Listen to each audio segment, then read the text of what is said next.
Hello hello, bonjour bonjour. Chào mừng các bạn đã quay trở lại với Chi Thu YouTube channel. Nếu như đây là lần đầu tiên bạn xem video của mình thì mình là Phương Thi Thu. Và nếu như bạn chưa đăng ký kênh của mình thì hãy bấm vào đăng ký và cái chuông ở ngay bên cạnh nữa bạn nhé. Còn video ngày hôm nay thì chúng ta sẽ dành để nói về Emily in Paris. Lẽ ra ấy, thì cái video này phải được làm từ cách đây hơn 1 tháng rồi, khi mà Emily in Paris vừa mới được chiếu ở trên Netflix. Nhưng mà không có thời gian, thành ra là đến bây giờ mới có dịp để ngồi chém gió cùng với các bạn. Nào, ai chưa xem cái vlog về sự tinh tế trong phong cách ăn mặc của người Pháp thì hãy xem ngay đi nhé, để lấy làm ví dụ minh họa để cho mọi người hiểu hơn về cái sự humble cũng như cái sự đơn giản trong phong cách ăn mặc của người Pháp. Thì ở trong cái clip đó mình đã đưa ra 2 cái bộ trang phục mà quá là thảm họa của Emily. Mình cố tình đưa cái ví dụ minh họa đó để cho mọi người thấy được cái sự khác biệt và hiểu hơn được về cái sự humble cũng như là cái sự đơn giản của phong cách Parisian mọi người ạ. Còn video ngày hôm nay để thỏa lòng mong mỏi của các tình yêu thì mình xin phép được review Emily in Paris. Trước hết thì bản thân mình đã xem cái phim bộ này 10 tập phim trong vòng một buổi tối luôn, bởi vì mình khá là thích cái phim này. Và mình nghĩ rằng tất cả những ai đã từng đặt chân đến Paris hay là đã có cơ hội được sống một thời gian tại Paris đều đâu đó tìm thấy bản thân mình trong cái cô gái Emily dễ thương đó. Thế nhưng mà tất cả các bạn nữ người Pháp của mình ấy thì không một ai thích cái phim này hết cả mọi người ạ. Vì sao? Vì nó so wrong. Vì nó là tất cả những cái gì mà người Mỹ mỉa mai về người Pháp mọi người ạ. Có thể là dùng từ hơi quá đáng, nhưng mà đúng là người Pháp thì nổi tiếng thế giới vì xấu tính thật. Nhưng mà ở đâu cũng thế thôi, những con sâu thì luôn làm giàu nồi canh. Và bộ phim này là một bộ phim giải trí, cho nên chúng ta hãy xem cái vlog reaction của mình một cách giải trí nhất mọi người nhé. Đầu tiên thì mình phải công nhận một điều rằng là Emily rất là xinh đẹp. Là một cô gái thật sự rất là xinh, một cô gái trẻ, có một cái sự năng nổ, có một cái sự nhiệt tình và sức trẻ rất là dồi dào. Có một cái gì đó rất là real, cô ấy sống rất là thật với cả bản chất và cái phong cách cũng như là cá tính của cô ấy. Và có một chút gì đấy đáng yêu, ngây thơ. Tuy nhiên thì gu thời trang của cô bé này có vấn đề mà thậm chí là đến mức thảm họa. Nhưng mà về cái phần hình ảnh thì mình sẽ nói ở cái phần sau của video này. Còn bây giờ thì mình sẽ bắt đầu vào cái nội dung của bộ phim này trước mọi người nhé. Nhận xét tiếp theo về Emily thì phải dành cho một cái từ rằng là mẹ thiên hạ. Dù rất trẻ tuổi nhưng rất thích làm mẹ thiên hạ. Đầu tiên, cô ta đến Pháp để làm việc cho một công ty của Pháp. Mặc dù được mua lại bởi một công ty mẹ ở Mỹ, nhưng khổ nỗi cái công ty mẹ ở Mỹ nơi mà cô ấy làm việc bấy lâu nay ấy, thì lại là về ngành dược mỹ phẩm. Còn cái công ty mà cô ấy đến để làm việc tại Pháp ấy, thì lại là một cái công ty PR, truyền thông marketing.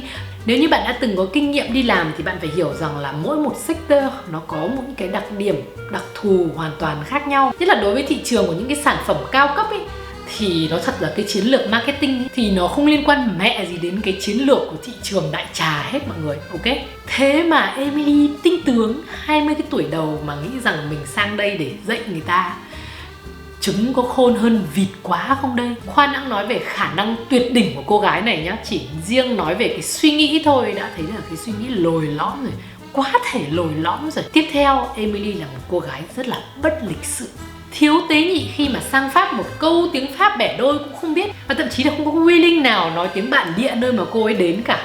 Mọi người để ý cái câu đầu tiên mà cô ấy nói với đồng nghiệp khi mà cái buổi đầu tiên đi làm ấy, cô bắn ngay một tràng tiếng Anh, thậm chí không hỏi người ta xem là bạn có nói tiếng Anh không. Đấy là cái lịch sự tối thiểu. Khi mà bạn đến một cái đất nước nào đó không phải đất nước của bạn thì ít ra bạn cũng phải hỏi người ta xem là người ta có nói cái thứ tiếng của bạn hay không. Vô duyên nhảy bùm vào mặt người ta nói một tràng tiếng Anh, coi như là người ta bắt buộc là thứ tiếng Anh là cái thứ tiếng thượng đỉnh, tất cả mọi người đều phải biết. Oh no, cô đang ở Pháp cô gái yêu ơi. Y chang mấy quả tàu khựa ở những cái điểm du lịch tại Paris. Cứ thấy người châu Á ở đâu là phi thẳng ra nói sổ một tràng tiếng tàu, cứ như là cả cái thế giới này, cả cái châu Á là người tàu hết ấy. Vô duyên quá, không thể nào mà chấp nhận được. Rồi, đấy thì là màn chào hỏi. Đến khi mà vào đến công ty rồi thì expect là cả cái công ty phải nói tiếng Anh với mình. Ô lạ chưa, người ta đang ở Pháp, người ta sống ở Pháp, người ta làm công việc cho công ty của Pháp. Mắc mớ gì bắt người ta phải nói tiếng Anh với cô khi cô là một người mới đến. Bạn muốn hòa nhập vào một cái tập thể thì bạn phải dành thời gian và bạn phải có sự cố gắng để hòa nhập với người ta. Sao tự dưng vừa mới đến đã bắt người ta phải hòa nhập với mình? Ô, hay vậy. Có một điều mọi người phải biết là từ rất xa xưa rồi thì tiếng Pháp với tiếng Anh luôn đối chọi nhau để trở thành thứ tiếng được nói nhiều nhất trên thế giới, mà tiếng Pháp là thua chắc luôn rồi. Tuy nhiên đấy là cái chuyện từ ngày xưa và đến bây giờ nó cũng không khác. Và người Pháp thì nổi tiếng là nói tiếng Anh rất là tệ. Thì kể cả là trong một cái công ty làm việc với thị trường quốc tế như công ty này ấy, thì bạn cũng không thể bắt buộc tất cả mọi người 100% phải nói tiếng Anh với bạn được cả. Đấy là chưa kể cái việc mà cô ấy không nói thứ tiếng bản địa nơi cô ấy đến sinh sống ấy, làm cho cô ấy miss rất nhiều những cái nét đặc thù văn hóa của nơi đó. Chưa kể là một đất nước, một cái dân tộc luôn tự hào về thứ tiếng của mình, cái văn hóa của mình, với ẩm thực của mình như người Pháp ấy, thì rõ ràng là cô ấy sẽ rất là khó để có thể hòa nhập vào cái đời sống tại Paris. Ấy thế mà chưa dừng tại đó, Emily thường xuyên bất mãn với cả tiếng Pháp và văn hóa Pháp. Đối với mình thì cái việc mà liên tục lên án cái thứ tiếng bản địa nơi mà cô ấy đến để sinh sống ấy thì là một cái điều quá là bất lịch sự. Không thích thì ai giữ. Thế mà khi mà gọi điện cho bạn trai còn bảo là it's a wonderful place. My God. Đấy là chưa kể thêm cái khoản mà đi làm mà không biết công ty mở cửa lúc mấy giờ, để đến sớm hẳn 2 tiếng đồng hồ, xong bắt đầu lầu bầu hậm hực, kiểu có ý chê rằng là người Pháp la cà làm việc muộn. Đấy là văn hóa của người ta. Ủa? Lúc em xem phim em bị sốc bởi style của Emily, nhưng em nghĩ stylist cố gắng làm như thế để nhấn mạnh sự khác biệt của Emily, một cô gái người Mỹ đang cố hòa hợp để trở thành một cô gái Paris nửa mùa. Phải mượn ngay cái comment của bạn này vì nó quá đúng. Đúng là phải dành cho Emily cái từ cô gái Paris nửa mùa. Một cô gái tự cho rằng là mình có tình yêu với ẩm thực Pháp, thế mà không biết rằng là crème brûlée thì là trên bề mặt nó là đường được đốt cháy.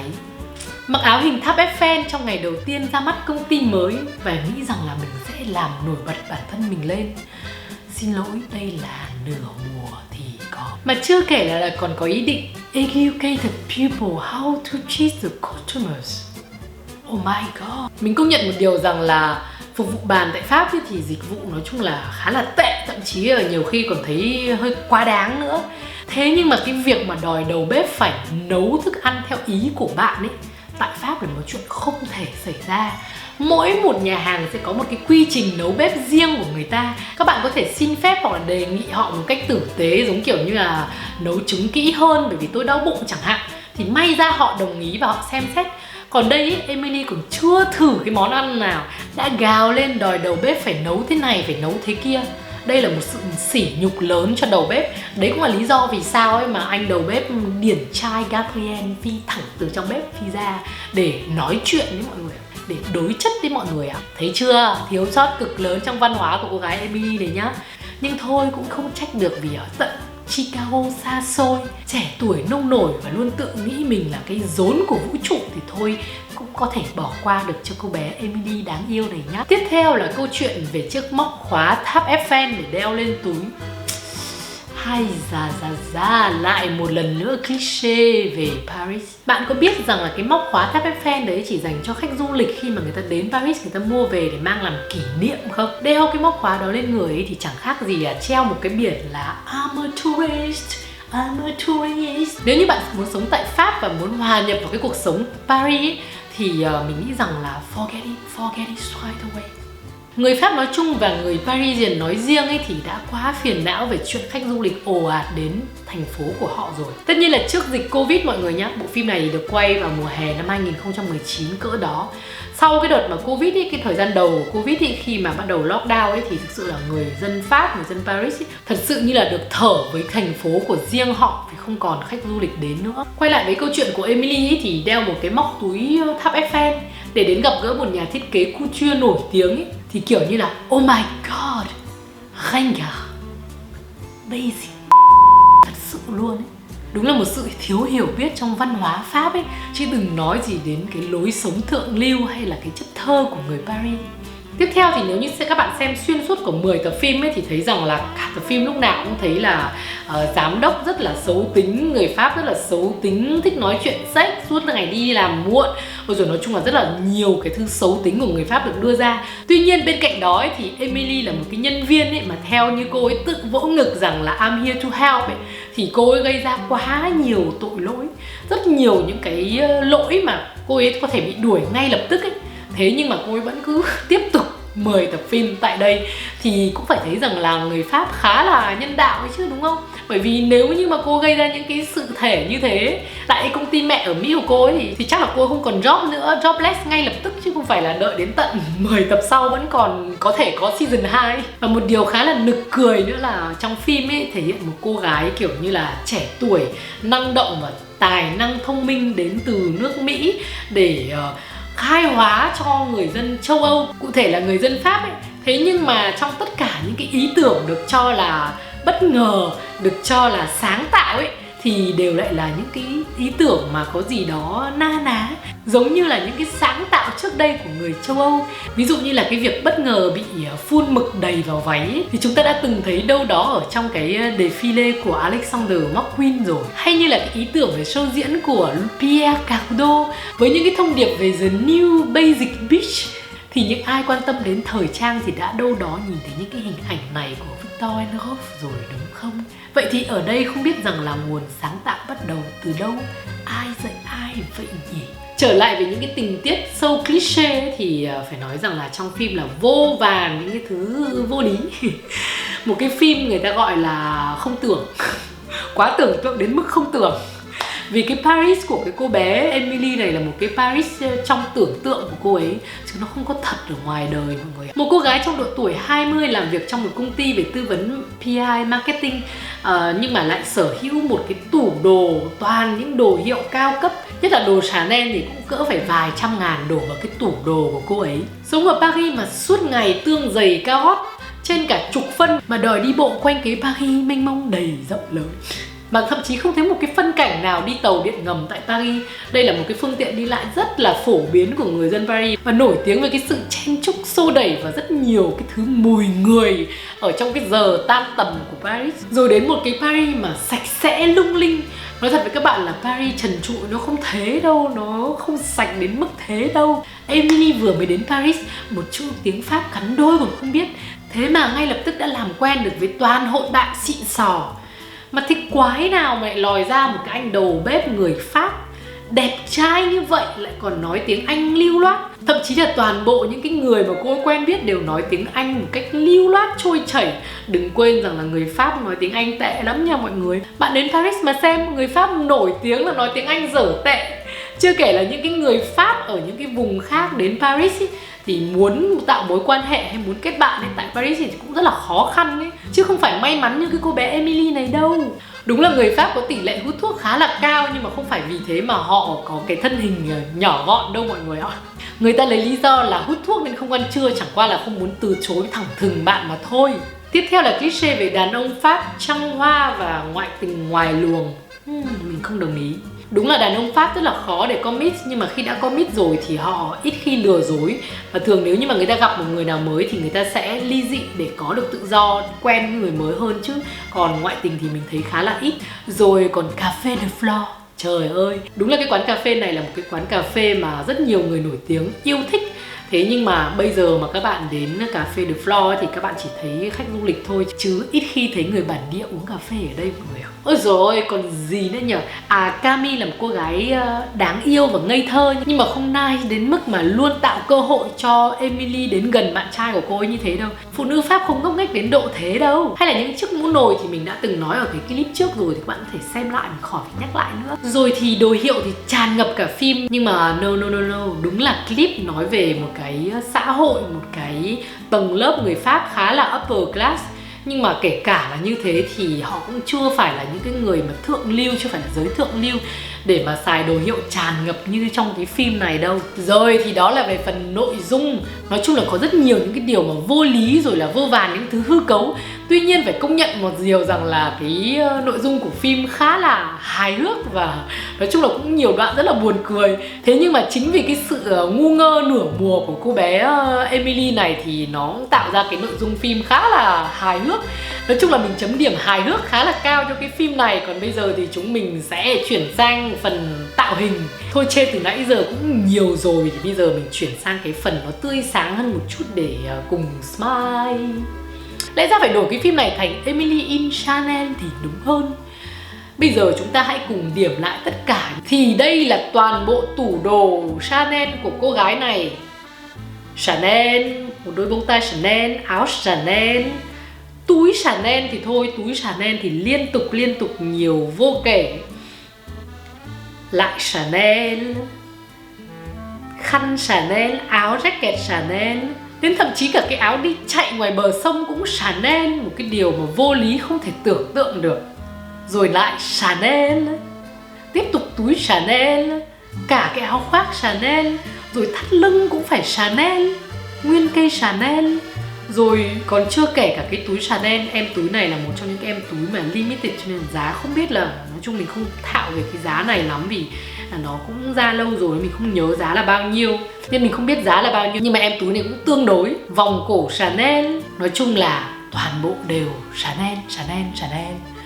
Giàu quá đi thôi là giàu. Thật ra là mình đã từng nói rằng là trong thời trang ấy thì cái sự mặc đẹp với cả cái sự mặc lố ấy thì nó có một cái ranh giới nó khá là mong manh. Thì trong những cái bộ đồ, những cái trang phục này của Emily ấy, thì nó vẫn còn có một số những cái thiếu sót nào đó. Tuy nhiên là nó vẫn ok và chấp nhận được, và chính cái sự vụng về thiếu sót đấy nó làm cho cái thời trang nó tạo nên cái sự funny ở trong những cái bộ trang phục. Đầu tiên phải kể đến chiếc áo khoác màu hồng hơi oversize này của Emily khi mà cô ấy đi mua hoa. Và tại đây cũng là lần đầu tiên mà Emily gặp gỡ Camille. Thì đây trong cái bức hình này, đây là một cái bộ trang phục mà mình thấy rất là ok của Emily. Đây là chiếc áo khoác oversize của Kenzo mix với cả giày sneaker trắng. Thì đây là một cái sự matching khá là an toàn, và đeo thêm một chiếc túi Chanel, và đeo thêm một chiếc túi Chanel màu beige thì khá là an toàn, và nói chung đây là một cái tổng thể nice. Trong cùng một cái khuôn hình thì các bạn có thể thấy rằng là cái style rất chi là hợp thời trang của Camille. Chiếc áo blazer oversize màu đen rất là hợp thời trang, cùng với cả mix với một chiếc quần ống đứng khá là hợp thời trang. Mình nghĩ rằng đây là một chiếc quần cạp cao mix với cả em túi với nhiều tua rua cũng khá là nice. Và đặc biệt điểm nhấn của bộ trang phục của Camille đó chính là đôi giày cowboy màu đỏ với chi tiết mũi sắt khá là rock and roll. Thì có thể nói rằng style của Camille là style chuẩn Parisian luôn. Tiếp theo một bộ trang phục rất là class nữa, đấy chính là bộ trang phục khi mà cô ấy đi opera. Thì nói chung đây thì các bạn có thể thấy ngay được rằng là từ đầu đến cuối thì đều màu đen, nói chung khá là an toàn, rất là classy, theo phong cách của Audrey Hamburg của người Pháp. Tiếp theo nữa thì mình rất thích cái look này, đây là một cái look cực kỳ Parisian. Áo blazer kẻ ô rất là matching với cả cái chiếc áo sơ mi ở phía bên trong, quần jean ống đứng và sắn lên một chút, nói chung là rất là nice. Và đây cũng có thể thấy rằng là đây là trong cái ảnh này mình có thể thấy rằng là đôi giày boots thì có màu rất là matching với cả áo. Tuy nhiên nếu là mình thì mình sẽ không chọn cái đôi giày boots này, mà mình sẽ chọn một cái đôi giày nó cổ thấp hơn để hở rõ ra được cái cổ chân này, thì trông sẽ là style hơn rất là nhiều. Tiếp theo cả cây màu hồng này, đây cũng là một cái bộ trang phục đối với mình thấy là ấn tượng. Khá nhiều người Pháp không thích cái bộ này và cho nó là thảm họa, nhưng mà mình thấy là vẫn ok, bởi vì cái màu hồng của bạn ấy matching rất là đúng luôn từ đầu đến cuối. Nói chung là có một cái chút gì đấy có thể nói là hơi too much màu hồng một tí, và đặc biệt là váy quá ngắn để đi làm. Chưa kể là cái màu hồng này là một cái màu hồng quá là bắt mắt, để mà đi làm thì cũng hơi làm quá thật. Một cái look tiếp theo mà mình thấy khá là nice đó là khi mà cô ấy đi dự cái buổi triển lãm tranh của Camille, thì các bạn có thể thấy là trong cái khung hình này cả hai cô gái đều mặc rất là đẹp. Camille mặc cái bộ này rất là nice, vừa đủ với cái màu sắc là cái màu kiểu đồng ánh đồng ấy, thì vừa đủ để cho người ta chú ý đến cái sự thanh lịch của Camille, tuy nhiên nó không bị làm quá. Bên cạnh đó thì Emily ở bên cạnh cũng mặc một cái áo có họa tiết khá là nice, nói chung nó không bị too much. Mình đánh giá cao cái bộ trang phục này. Một cái bộ trang phục nữa mình thấy đẹp của Emily ấy, thì chính là cái bộ áo khoác này. Thì nghe nói rằng là cái bộ áo khoác này không phải là một cái bộ áo khoác đắt tiền, nó là của thương hiệu River Island chẳng hạn, mình không nhớ chính xác lắm. Thì khá là nice, từ đầu đến cuối rất là nice. Đây có lẽ chính là cái bộ trang phục gây tranh cãi nhiều nhất. Chiếc áo này là một chiếc áo blazer kiểu như là vintage của Vivienne Westwood. Thì có khá nhiều người chỉ trích nói rằng là nó too much, nhưng mà mình thấy là cái bộ trang phục này là một cái bộ trang phục rất là nice, vì nó rất là thời thượng với cái cầu vai khá là rộng như thế. Tuy nhiên là cái bộ trang phục này ấy, thì cô ấy lại mix với một cái đôi giày cao gót mà nó lại không phù hợp với cái việc mà đến thăm nhà bạn nơi mà cô ấy không biết rằng là sẽ professional hay là chỉ là relaxing, thì đó là cái mà người ta tranh cãi nhiều nhất. Một bộ trang phục nữa mà mình thấy matching khá là ok đó chính là cái bộ màu hồng này. Rất là nice, màu sắc nổi bật, đủ để mọi người chú ý đến Emily. Tiếp theo thì cái look này cũng là một cái look mà rất nhiều người Pháp chê, nhưng mà mình thì bản thân mình thấy là khá là đẹp, phối rất là đẹp. Tuy nhiên là nó không phù hợp với cái việc mà cô ấy đi chợ trời. Đi chợ trời ở Paris mà mặc như thế này thì đúng là... Chưa kể là cái túi Chanel đeo theo này lại là một cái túi Chanel kiểu như là limited thì nó rất là giá trị rất là cao, dùng để đi chợ thì hơi buồn cười. Rồi tiếp theo đây là một cái look khá là nice. Nói chung là về phối đồ, về matching thì rất là ok.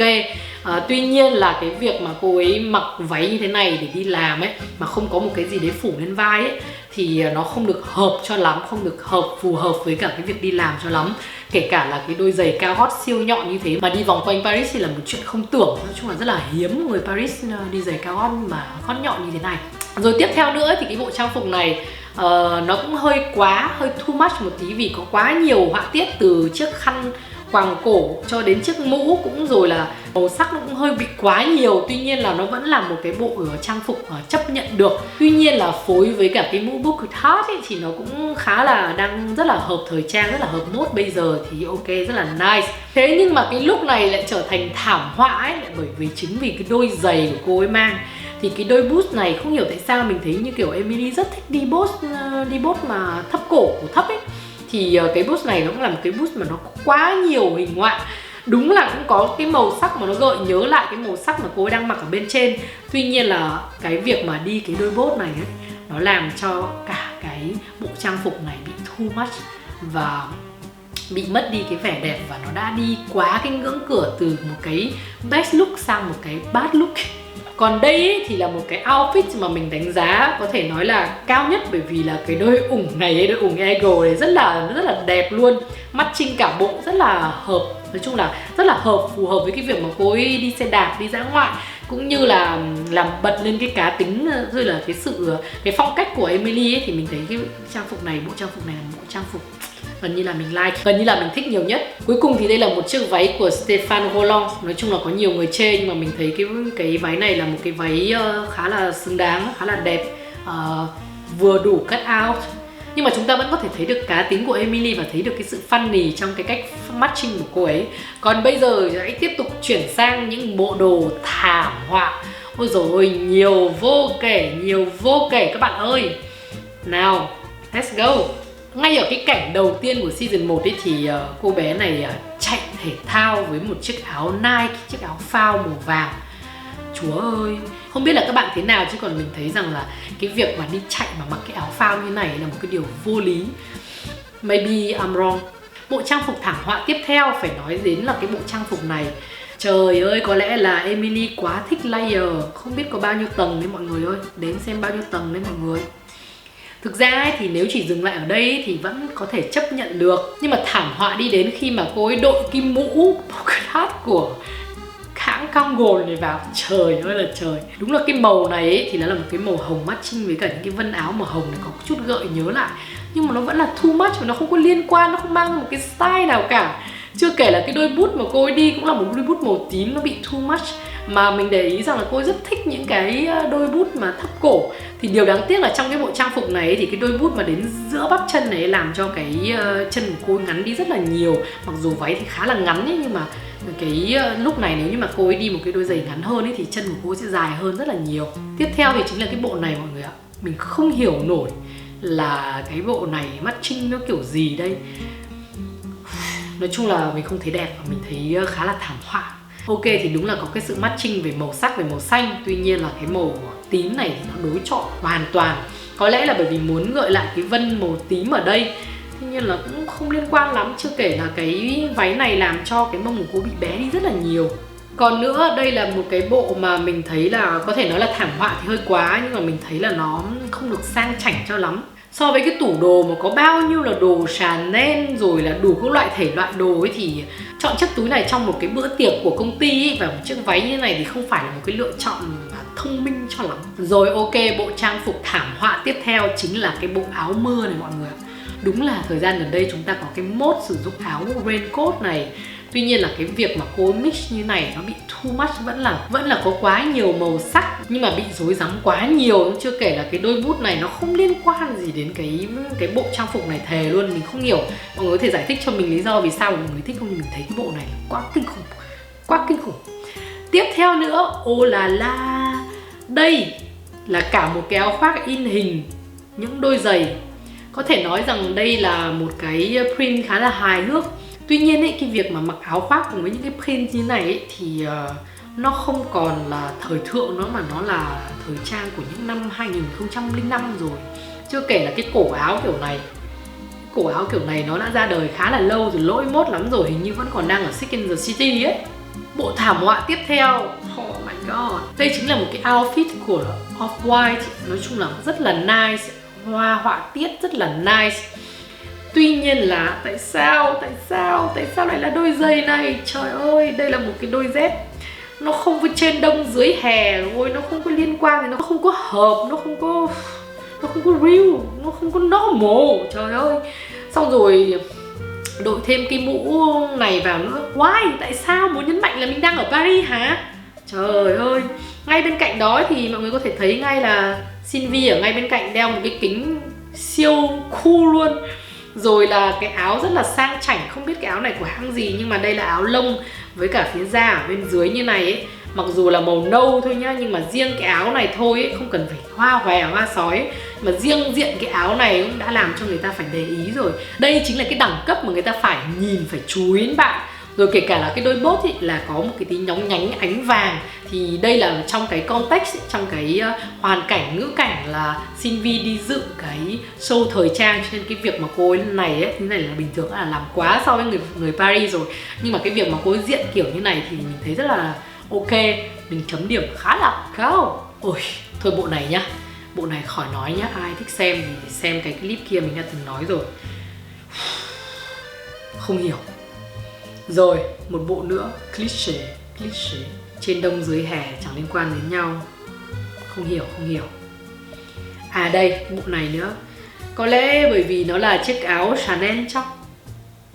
Nói chung là nó không có một cái tí gì interesting cả. Nói là thảm họa thì cũng không phải, vẫn chấp nhận được. Nhưng mà mặc một cái áo len, xong rồi mặc một cái quần tweed, quần short tweed, không hiểu, nó không hợp hoàn cảnh thời tiết. Đây là cô đang đi làm cô gái ạ, cô không phải đi diễn thời trang, cô không phải đi chụp ảnh mà kiểu như là chụp cái tách cái rồi mặc đồ vào rồi cho nó xong. Nó không liên quan. Mặc cái quần short này đi làm ôi my god. Ôi rồi, tiếp nữa cái bộ thảm họa nó là đây, trời ơi là trời. Bộ này thì đúng là thảm họa nặng nề. Cái mũ này chắc là để matching với cả Sylvie ở bên cạnh chắc. Oh my god, cái áo khoác thì khá là nice, cái áo khoác rất là đẹp luôn. Nhưng mà mix với một cái bộ bên trong quá nhiều họa tiết thêm. Cái mũ này và cái đôi bút này ấy, đôi bút gấp này, thực ra cái đôi bút gấp này ấy, nó là cái thời trang của Sex and the City rồi. Giờ còn ai đi cái đôi này nữa đâu, trời ơi. Mình không hiểu luôn, nhưng mà chính cái việc mà matching too much này nó đã giết chết cái bộ trang phục của Emily. Thực ra ấy, thì chỉ cần dừng lại ở đây, bỏ cái mũ ra, bỏ cái đôi bút ra là ok. Tiếc quá cô ơi. Bộ này có lẽ đây là một cái thứ mà mình không hiểu nó là cái thời trang kiểu gì. Cái áo ấy, cái áo tweed Chanel ấy, nó too large so với cô ấy. Nhìn thấy cái vai nó rơi hẳn xuống không? Chắc là định phối đồ kiểu oversize. Xong rồi cái mũ này ấy, cái mũ này không biết là Dior của những năm bao nhiêu. Bạn nào có thể comment phía bên dưới cho mình biết được không? Mình không hiểu luôn, cả cái look này là một cái look mà nó too much. Và cuối cùng, một cái look thảm họa cuối cùng chính là cái look này. Chẳng lẽ Emily lại định đóng Gold Chip Girl? Mà Gold Chip Girl thì nó ra đời từ những năm 2007, 2008. Sao bây giờ vẫn còn mặc như này à, trời ơi. Too cliché, người Parisian. Học sinh cấp 3 chẳng ra học sinh cấp 3, học sinh cấp 2 cũng chẳng ra luôn. Không hiểu là cái thời trang gì. Ok, thôi tóm lại là mình đã nói quá nhiều về kể cả nội dung lẫn tạo hình của cái phim này. Đấy là lý do vì sao mình vẫn xem, vì giải trí. Tuy nhiên là không có một người Pháp nào thích cái phim này hết, bởi vì nó quá là xa vời với họ và nó quá là hư cấu. Mà vốn dĩ thì người Pháp chỉ thích những cái gì là tự nhiên ấy, thì đương nhiên một cái phim mà nó giả từ đầu đến cuối về cái thành phố, cái đất nước của họ thì đương nhiên là chẳng có ai thích cả. Bản thân mình thì mình nghĩ rằng là tất cả những cái chi tiết mà mình đã nêu lên trong cái video này ấy, có thể nó chính là cái cách để cái phim này tạo được cái tiếng vang, tạo được cái sự tranh cãi, và có thể nó là cái ý đồ của đạo diễn. Bởi vì có thể là season 1 thì Emily quá lố, là một cô gái trẻ, háo thắng, rồi là tinh vi, rồi là cái rốn của vũ trụ, rồi muốn thích dạy đời người khác, thích làm mẹ thiên hạ. Xong rồi đến Paris ý, thì sẽ dần dần giảm bớt cái tôi đi, và season 2 sẽ trở thành một cô gái Paris hoàn hảo hơn, thực thụ hơn, trong từ cách ăn mặc, rồi cách đối xử, rồi cũng như là cái cách sự tế nhị. Ok, maybe là như vậy. Và cũng giống như các bạn thì mình cũng đang rất là đón chờ cái season 2. Nhưng mà mình nghĩ rằng là với cái tình hình dịch tễ này thì chắc là cái season 2 nó còn phải ít nhất là 1 năm đến 2 năm nữa, còn khá lâu nữa thì chúng ta lại có chuyện mới để nói về Emily in Paris. Ok, video của mình thì chắc là quá dài rồi. Hy vọng rằng là các bạn vẫn còn tiếp tục xem đến tận giờ phút này. Mà nếu không xem thì cũng không sao, nhưng mà nếu xem thì nhớ comment phía bên dưới cho mình vui, bởi vì mình mất công làm cái video này nó quá dài, quá lâu luôn. Cảm ơn các bạn đã theo dõi video clip đến tận giờ phút này, và hẹn gặp lại các bạn trong những video clip sắp tới. Bisous bisous.